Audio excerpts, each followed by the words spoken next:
Okay, in the previous video, we ended by talking about what's going to happen when the dog transitions. Because at first, the dog is nudging you with its nose or scratching or jumping up at you or barking at you for attention. When you consistently ask the dog to sit or to lay down and then pet it for doing that, after everybody does that for a little while, the dog's going to start sitting in front of you saying, look, I'm sitting, shouldn't you be paying attention to me? Or petting attention to me is a new word I might start. So the answer is yes. So again, we want to pet him under the chin, like I mentioned earlier. Now if his butt is here and his chin is over there, you can scratch his butt too, but just try to scratch under the chin.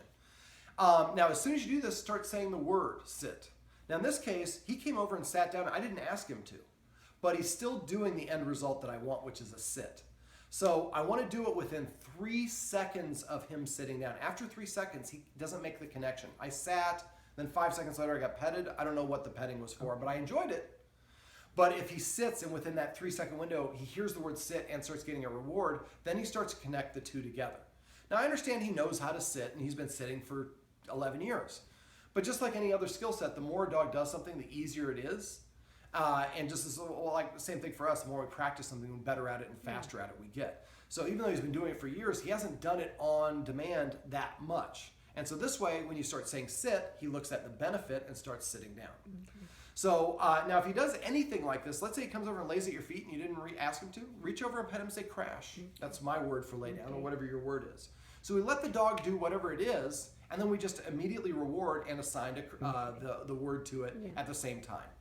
Now the last little thing that's going to happen is you guys have had him for so long, you're not even going to think about it. He's going to come by and you're going to reach over and pet him while you're reading or watching the news, watching TV, and he didn't ask him to do anything. Or he's going to nudge you and you're going to instinctively, reflexively pet him. So what I would suggest you do, since you guys have a partner, is come up with the word paycheck. So if you come in the room and you see your partner is petting the dog and the dog's not sitting, say paycheck. And then the other person just throws their hands up in the air and immediately says sit or lay down. And as soon as the dog sits, then we pet the dog and say sit again. And then we can say, you know what, I actually asked him to sit before you came in the room. He just got up when you came in, but I had done it. But if we argue about it before, then the dog sees, well, the humans are not even on the same page. So it's okay for me to be doing my own thing. But if you guys are harmonious and he comes in and say, paycheck, and immediately throw up your hands, it gives you another opportunity to practice sitting. And it helps him see, well, I'm the outsider on here. I better get on their page. Again, identifying as a follower.